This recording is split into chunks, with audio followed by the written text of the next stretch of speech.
The current market phase is quite uncertain, and everyone can feel it. But what you need to understand is that during the last halving, we had a futures open interest of just about $23 billion. Nowadays, we sometimes have $70 to $80 billion in open interest. That means this is a really great time for market makers on the exchanges. We have a lot of volume and they're making a killing. That's the reason why the bull run is being dragged out for as long as possible. That's also why we keep getting deliberately negative headlines here and there, so we don't get too carried away.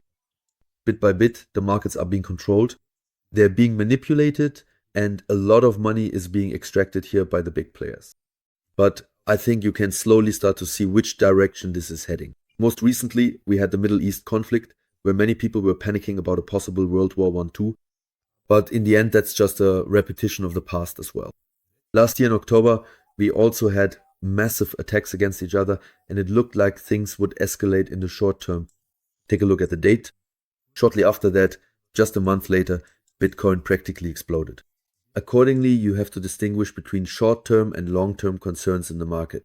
There are short-term events, like a war, which is often bad in the short run, or a pandemic like COVID, which is very bad in the short term, but in the long run, the pandemic was actually really good. Take a look at this. We had a really big crash during COVID. Look at what happened in the following months after that. A really massive bull run exploded because we got a lot of money flowing into the markets as a result. It's the same thing when countries go to war. During war, money gets printed again. These are short-term events that aren't pleasant. But there are also long-term factors that definitely contribute to a bullish market, and that's something like the M2 money supply. The M2 money supply is incredibly interesting because we correlate here quite closely, at least with a bit of a lag. In my opinion, that lag is 86 days. I'm setting that here as well. I like to shift it by 86 days and now look at how identical the charts line up. We're really moving up in perfect sync with the M2 money supply here.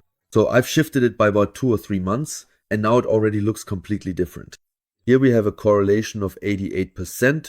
That means when the M2 money supply rises, there's an 88% probability that Bitcoin rises as well. That's incredibly impressive. And the M2 money supply really is an indicator that shows us in the long term which direction things are heading. And today we're going to look at several scenarios and see which ones are currently the most likely. Here we really have 3 scenarios that are super interesting. In the first scenario, it's about us already having seen our top and now moving into a bear market. In the second scenario, it would be that we experience our bull run top around Q4 2025.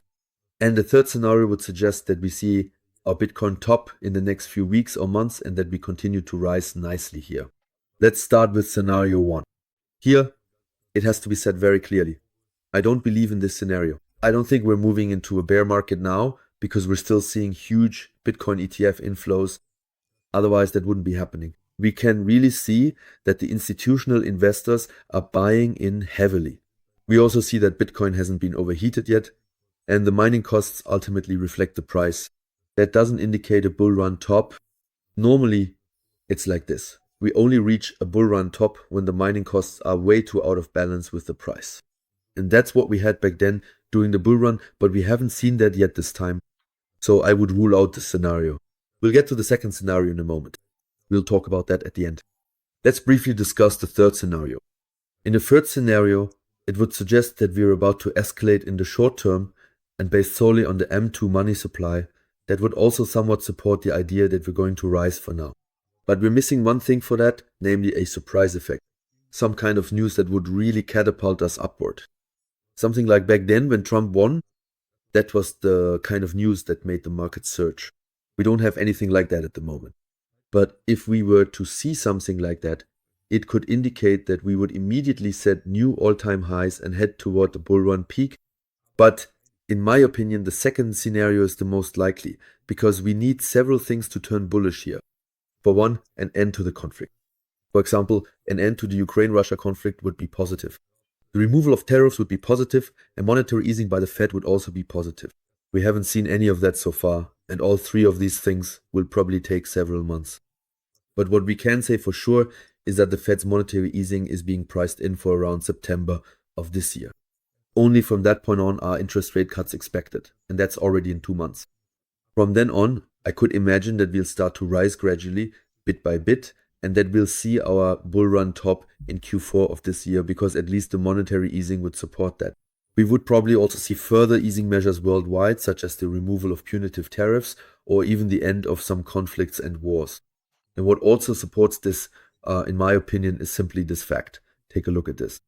The Bitcoin long-term holders, they have now accumulated and not sold. We're at an all-time high and they're still diligently accumulating. And you just have to take a look, when do they actually accumulate? You can see it here. They always accumulate here before the next breakout. Here they accumulated heavily and afterwards we had a big breakout. Here they accumulated massively. After that we saw this big breakout in Bitcoin. This has always been reliable in the past and that makes me very optimistic right now. If the long-term Bitcoin holders are buying now, I expect a big pump in the coming months because that's how it's been every single time in the past.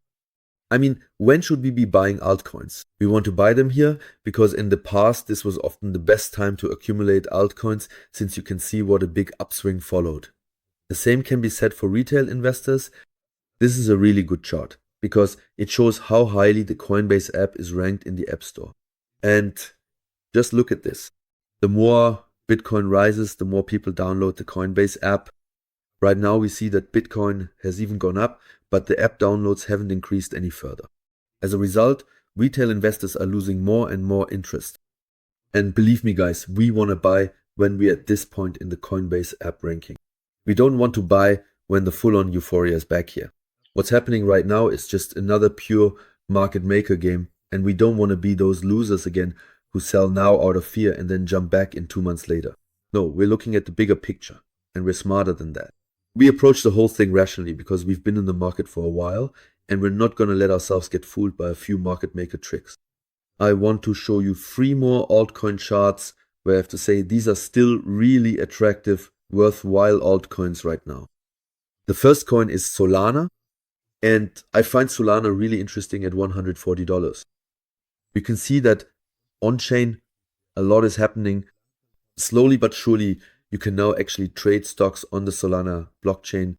I think there have been 51 so far, and that's the next step for how we can really bring in that big retail crowd into the market.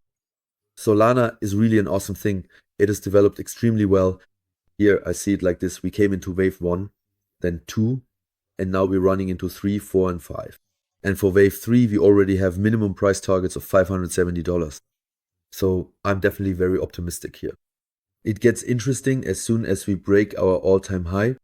Our all-time high is just under $300.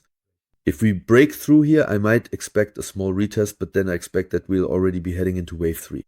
That's what I see with Solana, an absolutely awesome thing. And here I really have minimum price targets of $700 to $1,000 in this cycle. And that's with really solid confidence. Then we also have Avalanche. Here, from a technical chart perspective, I see it quite similarly. We had wave 1 here, then an ABC, but here the corrective wave 2. From here we're expecting waves 3, 4, and 5. For wave 3, we also already have minimum price targets of $110. It also gets interesting here as soon as we break the all-time high of $56. That's important to break first because we've really had a strong correction here. From here we're expecting this upward trend, which means that in this cycle we're also looking at minimum price targets of $200 and above. That's what we're expecting from Avalanche alone in this cycle. Here too, there have been some on-chain developments over the past few months and they've clearly improved. And for Chainlink, we're also very, very positive overall. Here, the situation is such that the last cycle represented the 1 and the 2 is currently active. And from here, we expect this to become our bull market top. That means at least $83 for Chainlink in this cycle. And Chainlink has also been working really hard recently, securing one of the biggest partnerships in the crypto space, namely the partnership with JP Morgan, the largest bank in the world. Super impressive. Trading will also play a significant role in the RWA sector. And above all, Chainlink is by far the largest Oracle provider in the entire blockchain space. That's why this is also an incredibly interesting project. And year 2, I think we still have good buying opportunities at the moment because right now we're still looking pretty cheap.